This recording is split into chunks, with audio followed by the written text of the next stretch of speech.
अस्सलाम वालेकुम जी, वेलकम कहते हैं आपको ई स्किल शेयरिंग आपके प्लेटफॉर्म से। आप देख सकते हैं कि हमारे पास बहुत ही अच्छी चीजें आई हुई हैं। मैंने बहुत दफा अनबॉक्सिंग और रिव्यूज किए अपने स्टूडेंट्स की प्रोडक्ट को लेकर।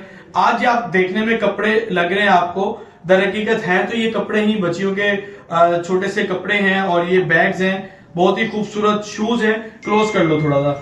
और ये वो बैग है, दर हकीकत इसको कहते हैं कुरेशा वर्क, ऐसे ही है भाई, कुरेशा वर्क कहते हैं। और ये हैंडमेड है, खुद बनाए गए हैं, बहुत अच्छी क्वालिटी है और इसको ऑनलाइन सेल किया जाता है। हमारे बहुत से स्टूडेंट्स हैं जो होममेड प्रोडक्ट सेल कर रहे हैं, कपड़े, जूते, ज्वेलरी, कॉस्मेटिक, वो ये चीजें सेल कर रहे हैं। इसी तरह हमारी एक फीमेल स्टूडेंट थी, वो ये लैपटॉप पे आप देख रहे हैं एक पर्स है और ये इस तरह की प्रोडक्ट वगैरह भी सेल करते हैं अपनी, ये खुद बनाते हैं जिससे जो चीज बन पड़े बना सके तो वो बनाया करें। ऑनलाइन में $5 बिलियन की पाकिस्तान की इस वक्त लोकल ई कॉमर्स की $5 बिलियन की इस वक्त मार्केट हो चुकी है।